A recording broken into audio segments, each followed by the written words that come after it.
Hi friends, I'm Jenny. I'm gardening here in Baltimore, Maryland, Zone 7 at Harmony Hills Home and Garden, and I'm so glad that you decided to watch this video. Come along with me as I see if I can scrounge up an indoor lighting system for the seeds that I've started based on stuff I have in my basement. Let's see what we can find. Come on. We live in a 1925 house, and the basement is a full basement. It's kind of, you know, it's a basement.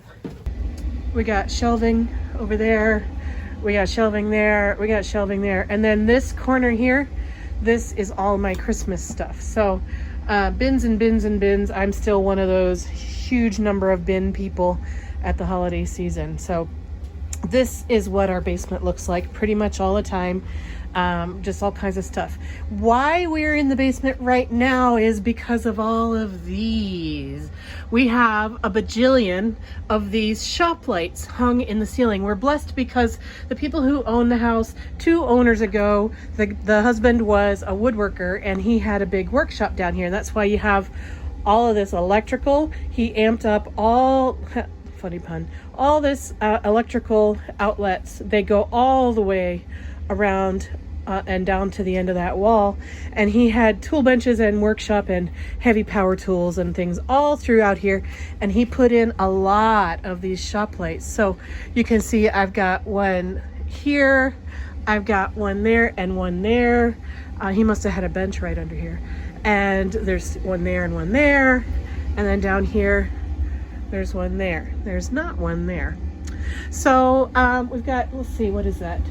2, 4, 6, 7 of them in this half of the basement. And so I am really thinking that I can pilfer a couple of these out and use them for my seed starting. Maybe I'll take this one, or maybe I'll take this one, or maybe both, and maybe one of these. Depends on how many I think I need. The other thing I'm going to do is I'm going to use 1, maybe 2 of these white folding tables. And this is where I'm going to try to rig up my indoor lighting for my seeds. So let's see. Okay, so the person who put in these shop lights in the ceiling used somewhat unconventional method of hooking them to the ceiling. Let me show you what's going on up there. Shop lights are held in place by a chain up on the top. They have probably a S-hook up in there or something similar. So, but I don't know if you can see, but this chain goes through the floor joists and then out the other side, and it's held in place by a nail. See that? They've kind of used it as a little, I don't know what you call that. There's probably a term for it if you use that method, but so there's a nail on either end of this floor joist that holds the chain in place, and the same thing happens down on that end. And this one that's turned on has the same situation. So that's going to make these a little bit harder than I thought to get down. I thought it'd be just as easy as lifting it up off of a hook. Nothing is ever easy, especially in an old house. So it's going to be a bit of a trick to get those down. Let me see what I can do. I want to get one of them down at least. The other thing is a couple of these lights that are in the ceiling. I think there's 6 of them. I counted wrong earlier. I think there's 6 of them, but 2 or 3 of them won't light up. And I don't know if it's a light bulb problem or if the fixture is bad. And I'm going to take some of the lights out of the ones that work, put them in the ones that don't work, and see if I can get those fixtures to work. I mean, the ones that aren't working right now, they have been working for a really long time. So we're not missing them. So those are the ones I want to take down if I can get them to work with a new light bulb. So it's going to be a project.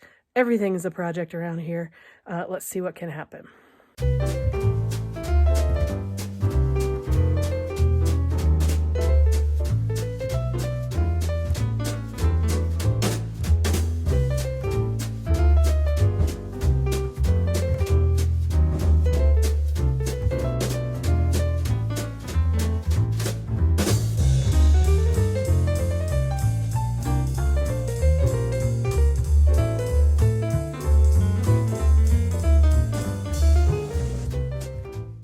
All right, that definitely falls into the category of nothing is ever easy.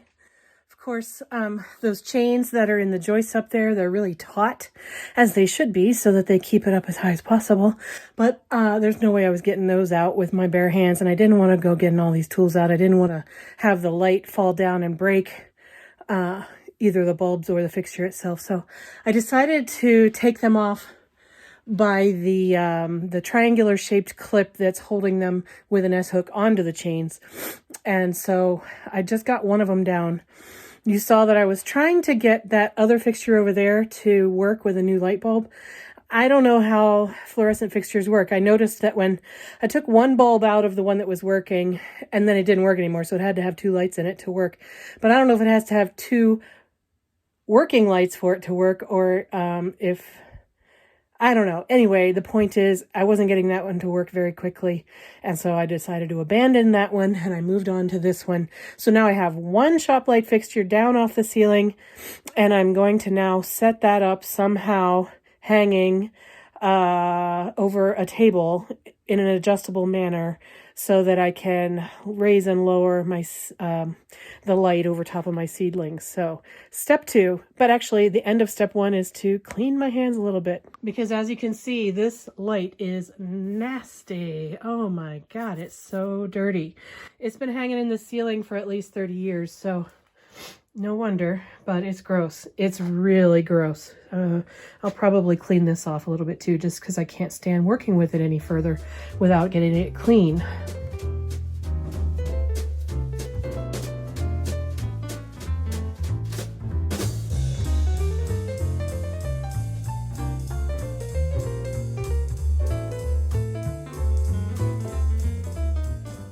Okay, so I got the fixture cleaned up. I just used some fresh water. I didn't use soap on it. I also didn't get it really wet because I didn't want any water to get down into the electrical parts of it. But I got the big chunks of dirt. Did you see all the dust that was coming off of that? It's 30 years worth of, 30 plus years worth of, you know, woodworking dust and just life on that. So that was gross. Now I need to look and see if I can find some length of chain, because I want to hang this from the ceiling with at least a little bit of chain at the bottom of whatever I hang. I could use rope for the top part of it, but I want chain on the bottom so that I can easily adjust the height of the fixture. So let me see if I have any chain.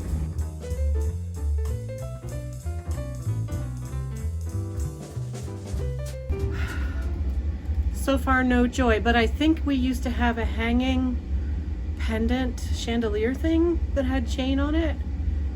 I either gave that to our youngest kid or it's somewhere here in the basement. I'm gonna keep looking.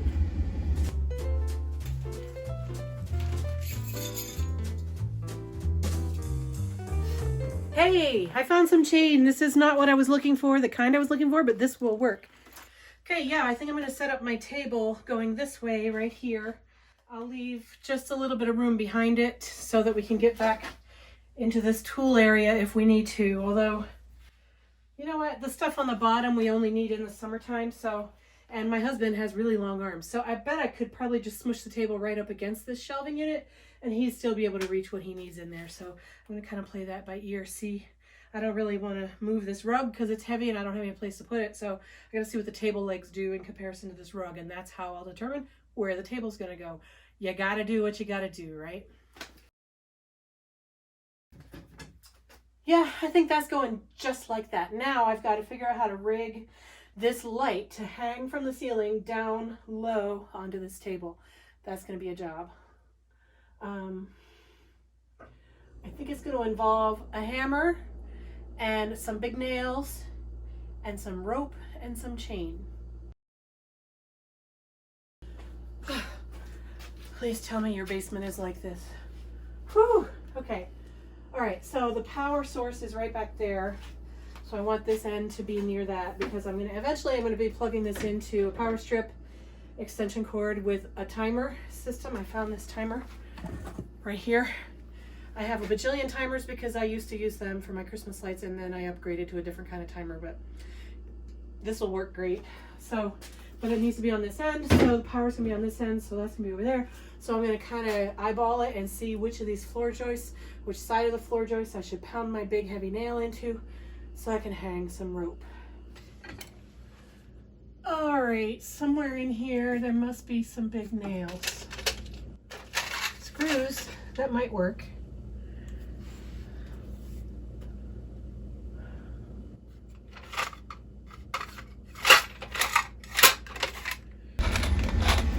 I got every kind of screw you ever wanted.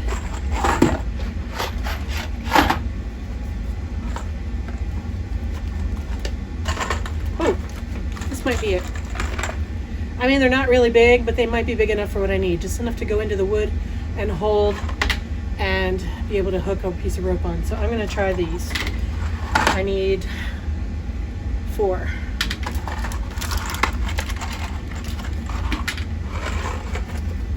We've been married 35 years. We've lived in a house for 30 years, different houses, of course. And so, oh my God, I'll fix that later. A lot of these screws, I know we purchased this box of nails, I know we purchased these in our first house that we bought in 1991. So these are 30-year-old nails. Whew. Okay, let's get this up into the floor joist and see if we can. I only need 2. Why do I need 4? I don't need 4. I only need 2.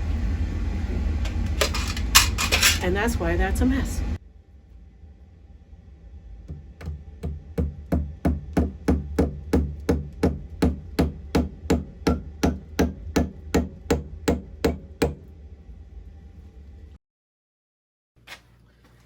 Okay, I have a couple of different options that I could use for the top part that comes down off the floor joist to meet the chain. I don't have a whole length of chain to go all that way. So I'm going to use this clothesline. I could also use some nylon rope that I found in there, but the rope has a thicker diameter and this will hold on to the nail better because I only found 1.5 inch nails. So, all right, so I'm just going to make a length of clothesline that will hang down from the ceiling and hook onto the chain at the bottom. To make this, I'm just gonna do this kind of knot. I don't know what it's called, but I just bend that over and then make an overhand knot in there. I don't know what, I'm sure that there's a name for this knot. I didn't really do very well in that part of my Girl Scouting, and I've never been a sailor, so I have no idea, but I think that that is gonna be plenty strong. We'll hook that right up on there. And then I'll do the same kind of knot down here. Probably, well, let me get my chain and measure. So at the bottom, I want the chain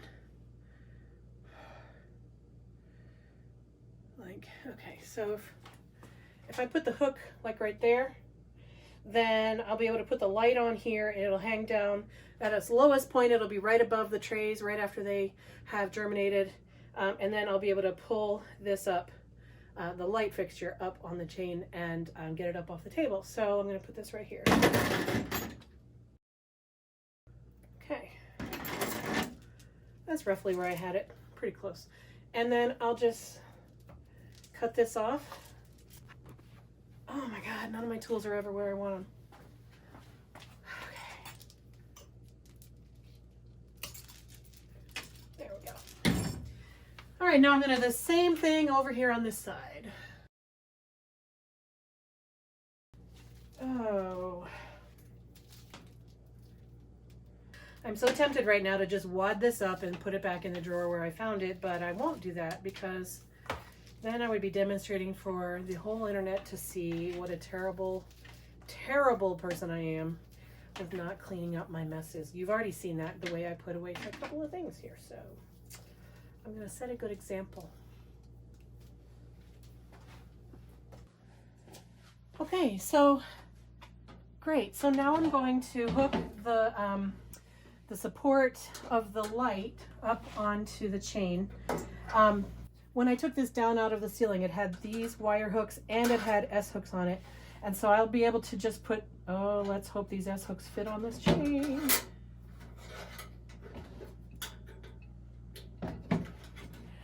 In the category of nothing's ever easy, this S hook opening doesn't fit over this chain. Luckily, I have other S hooks. These are not actually designed for this purpose, but they will work just fine. They're very sturdy steel S hooks. They're much more open than this S hook here, so this will work just fine. The thing about this is it's bigger it's longer, and so I'm gonna have to go up the chain a little further than I would have with this other S hook, but that's totally fine. So I want to get this up off the table about 6 inches, maybe 8 inches, and then when I put my seed trays underneath it, I'll adjust them as needed so that the light is just like 2 to 4 inches above the surface of the seedlings. All right.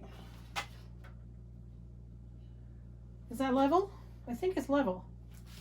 Okay, so far so good. I have about, it looks like it's about 7 or 8 inches of clearance between the, actually let's look at the bulbs to the table. It's probably about 8 inches from the bulb down to the table. And that's adjustable. We'll be able to move this up and down on the chain as needed. Once I get the plants underneath here, we'll be able to make adjustments. Okay, now I need to find a power strip or an extension cord to reach from. Actually, I need a power strip. Do I?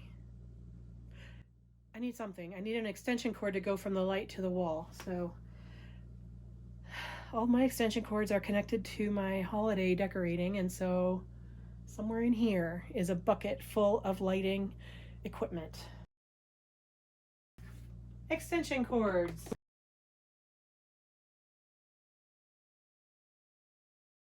Okay, so let me just test. It works! Okay, now I'm going to set it up on the timer. I want it to come on at like 6 a.m. Perfect. And I want it to go off at 10 p.m. Alright, so this goes into here. And this goes into here. There we go. Okay, so I've set up my lighting. I didn't have to buy anything. Now, if you don't live in an old house that's got a ton of fluorescent fixtures in the ceiling, then you can go to the home improvement store. You can get one of these fixtures. They're more modern looking than this these days, but you can get one of these for like $20 or less. I think you can get them at Lowe's for $18 to $20. You can get the light bulbs there. You can buy lengths of chain if you need it. You can buy timers there. So I would say for like $40 or less, you can get set up with a big long 4-foot shop light situation, and that will help you. You don't have to spend a ton of money on the grow light systems that are sold by some of the companies. You can do it this way. At least I think you can. We're gonna find out together. This is a try it and see if it works kind of a situation, but for free, I am definitely trying this out. I'm gonna put my tools away in the right place. Okay. I said that you don't have to purchase expensive lighting systems in order to have a grow light set up in your house. But I wanted to compare and see what this kind of a system would do compared to something that is sold purposefully for grow light situations. So I was at Lowe's, I saw this, it was on the shelf near all the seed starting stuff and the seed packets, and I bought it. It's a 2-foot long T5 light, fluorescent, it's not LED. And this kit cost $40, $39.95. I think you could get yourself set up with a 4-foot long setup for the same price. So this is probably not your most cost effective. However, the benefit of this is that you could set this up in a smaller space. You don't have to have a big workspace in order to do a 2-foot light. You could do this in a bedroom or the family room or the kitchen. Lots of places you'd be able to set this up where this wouldn't really work. But anyway, let's see what's inside here and see how it looks.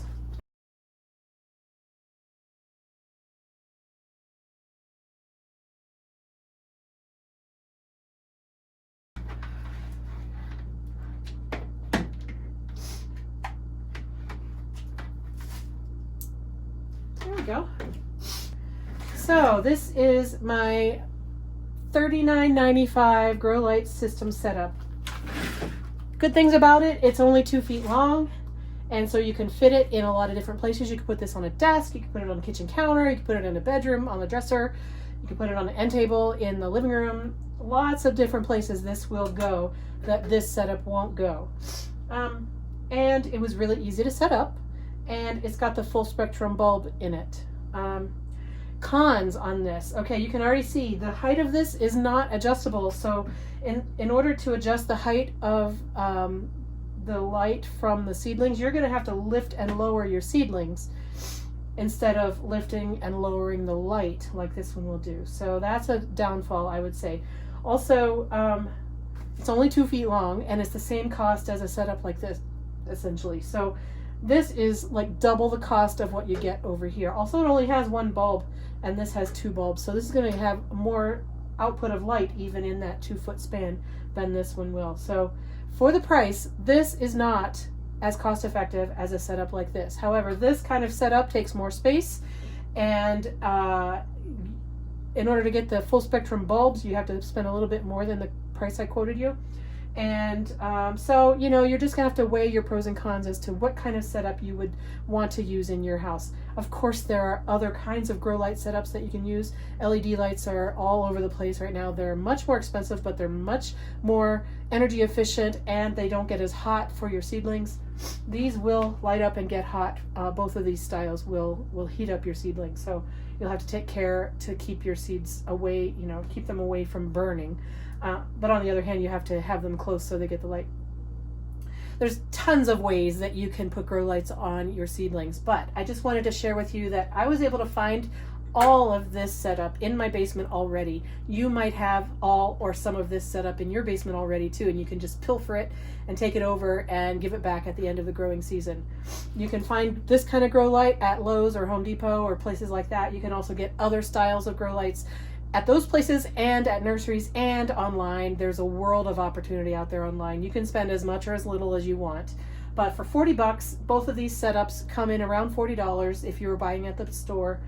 And so that's a pretty low cost investment to save a lot of money on seedlings that you don't have to purchase from another grower. So one thing I want to mention is I've got an extension cord out of the wall, and it is a 3-prong grounded extension cord. The timer is a 3-prong grounded timer. So I just put that in there. And then because I want to put 2 different lighting setups on this same timer, I got one of these extension doohickeys. I don't know what it's called. And I'm just going to put 2 of these light cords into here. And so both of these lights will be on the same timer. I'll put some links down below underneath this video in the description to some of this equipment that you can find online. There are also power strips that have integrated timers in them if that's something that you prefer. There's lots of ways you can get yourself set up, but I just scrounged around in my Christmas boxes and found what I needed. You might be able to do the same thing if you're anything like me with regard to your Christmas decorations. Thanks so much for joining me here at Harmony Hills Home and Garden today as we figure out a home grow light situation down here in my crazy basement. I hope you learned something. I hope you liked it. If you did, go ahead and hit that like button down there underneath this post, and hit the subscribe and the notification bell so that you can always know when new videos are coming up. I try to get them up a few times a week. So let's get growing. It's time. Yay!